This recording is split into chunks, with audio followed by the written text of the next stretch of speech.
ആലയം ദേവാലയം, ആരാധകരുടെ സംഗമസ്ഥാനം, അണയുന്നവർക്കെല്ലാം ഒറ്റ ലക്ഷ്യം, ആരാധനയെന്ന ശ്രേഷ്ഠ ലക്ഷ്യം. ആലയം ദേവാലയം, ആരാധകരുടെ സംഗമസ്ഥാനം, അണയുന്നവർക്കെല്ലാം ഒറ്റ ലക്ഷ്യം, ആരാധനയെന്ന ശ്രേഷ്ഠ ലക്ഷ്യം. ആലയം ദേവാലയം. വേഗം വരുന്ന നമ്മുടെ കർത്താവായ യേശുക്രിസ്തുവിൻ്റെ തന്നെ നാമത്തിൽ എല്ലാവർക്കും സ്നേഹവന്ദനം. Cathedral revered as a sanctuary, now a den of thieves and killers. ശ്രീകോവിലായി ബഹുമാനിക്കപ്പെട്ട കത്തീഡ്രൽ ഇപ്പോൾ കള്ളന്മാരുടെയും കൊലപാതകളുടെയും കൂടാരമായിരിക്കുന്നു. ഇംഗ്ലണ്ടിൽ പത്രത്തിൽ വന്ന ഒരു വാർത്തയുടെ തലക്കെട്ടാണ് ഇവിടെ ചേർത്തത്. ദേവാലയത്തിൽ നടന്ന ചില സംഭവങ്ങളായിരുന്നു വാർത്തയുടെ ഉള്ളടക്കം. പള്ളിയിലെ വാച്ച്മാനെ ആരോ കൊലപ്പെടുത്തി. തുടർന്ന് നിയമിച്ച വാച്ച്മാനെ ആരോ മാരകമായി മുറിപ്പെടുത്തി. പ്രാർത്ഥനയ്ക്കായി ആലയത്തിൽ പോയ 7 പേർ കൊള്ളയടിക്കപ്പെട്ടു. പള്ളിയുടെ ഉൾമുറിയിൽ തീവ്രവാദികൾ ഒളിച്ചു പാർത്തു. ഇത് കണ്ട് നഗരാധിപൻ പറഞ്ഞു, "the place to pray has now become a place to prey." പ്രാർത്ഥിക്കുന്നതിനുള്ള സ്ഥലം ഇരയെ വിഴുങ്ങുന്നതിനുള്ള സ്ഥലമായിരിക്കുന്നു.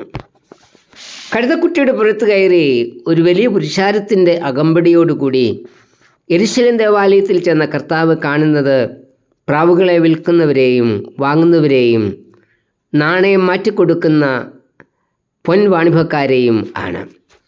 വിശുദ്ധ മന്ദിരം കച്ചവട കേന്ദ്രമായി മാറിയത് കണ്ട യേശു കോപാകുലനായി. വിൽക്കുന്നവരെയും വാങ്ങുന്നവരെയും എല്ലാം യേശു പുറത്താക്കി. യേശു പറഞ്ഞു, "എൻ്റെ ആലയം പ്രാർത്ഥനാലയം എന്ന് വിളിക്കപ്പെടും.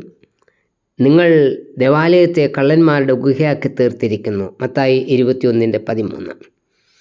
അന്ന് ദേവാലയത്തിൽ നടന്നിരുന്നത് മഹാപുരോഹിതന്മാരുടെ ഇഷ്ടം മാത്രമായിരുന്നു. യാഗമൃഗങ്ങളെ വിറ്റും രാജ്യത്തിൻ്റെ നാണയം വിശുദ്ധ മന്ദിരത്തിലെ നാണയമാക്കി മാറ്റിക്കൊടുത്തും പുരോഹിതന്മാർ വൻ ലാഭം ഉണ്ടാക്കിയിരുന്നു.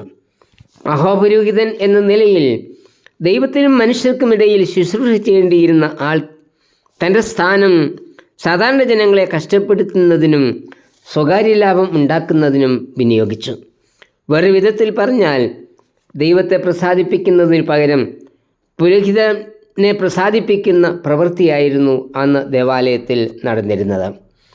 ഇന്ന് ഒരുപക്ഷെങ്കിൽ നമ്മുടെ ആലയത്തിൽ ക്രയവിക്രയങ്ങൾ ഒന്നും നടക്കുന്നില്ല. എങ്കിലും ദൈവത്തെ പ്രസാദിപ്പിക്കുന്നതിന് പകരം പുരോഹിതനെയും സഭയുടെ നടത്തിപ്പുകാരെയും, അതായത് കമ്മിറ്റിക്കാരെ പ്രസാദിപ്പിക്കുന്ന പ്രവൃത്തികളല്ലേ നടക്കുന്നത്.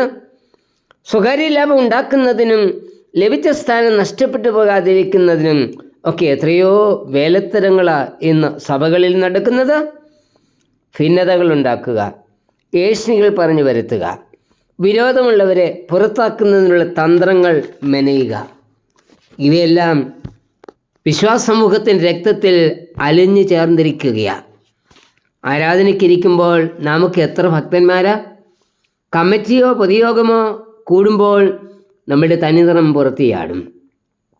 ഇതുകൊണ്ട് കണ്ടുകൊണ്ടല്ലേ ഈ ജനം അധരം കൊണ്ട് എന്നെ ബഹുമാനിക്കുന്നു, എങ്കിലും അവരുടെ ഹൃദയം എന്നെ വിട്ട് അകന്നിരിക്കുന്നു. മനുഷ്യകൽപ്പനകളായ ഉപദേശങ്ങളെ അവർ പഠിപ്പിക്കുന്നു, അതുകൊണ്ട് എന്നെ വ്യർത്ഥമായി അവർ ഭജിക്കുന്നു എന്ന് കർത്താവ് പറഞ്ഞത്. മത്തായി 15:8-9 വരെ. ഇന്ന് നമ്മുടെ ആരാധനകളിൽ കർത്താവ് വന്നിരുന്നുവെങ്കിൽ നാം എല്ലാവരും പുറത്താകുമായിരുന്നു. കർത്താവ് അകത്തുണ്ടെങ്കിൽ നാം പുറത്തും, നാം അകത്തെങ്കിൽ കർത്താവ് പുറത്തുമായിരിക്കും.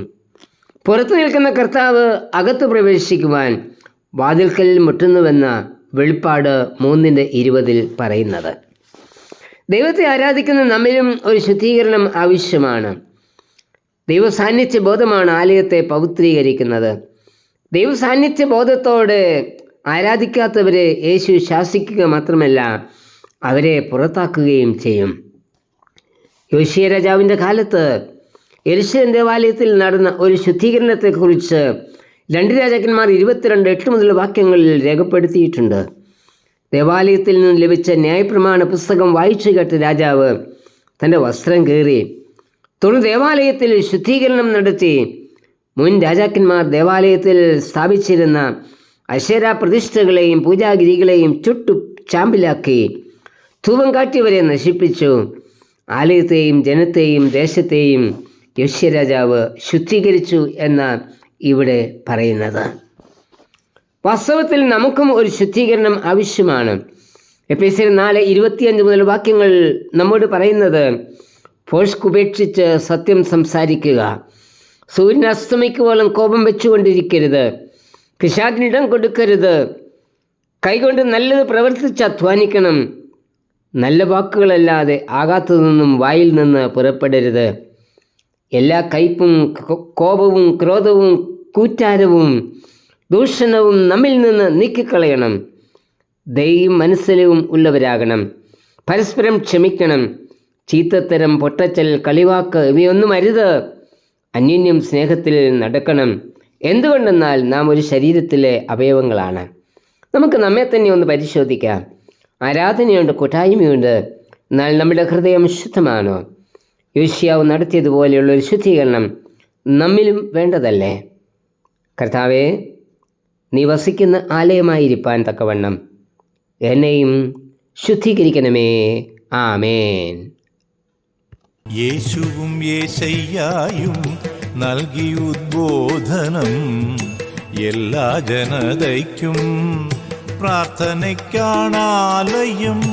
യേശുവും യേശയ്യായും നൽകി ഉദ്ബോധനം എല്ലാ ജനതയ്ക്കും പ്രാർത്ഥനയ്ക്കാണാലയം. നാനാവശത്തേക്കും ആലയം തുറന്നിട്ട് ദൈവം മനുഷ്യരെ സ്വാഗതം ചെയ്യുന്നു. നാനാവശത്തേക്കും ആലയം തുറന്നിട്ട് ദൈവം മനുഷ്യരെ സ്വാഗതം ചെയ്യുന്നു. ദൈവത്തിന് പക്ഷപാതമില്ല, ദൈവത്തിന് മുഖം നോട്ടമില്ല. ആലയം ദേവാലയം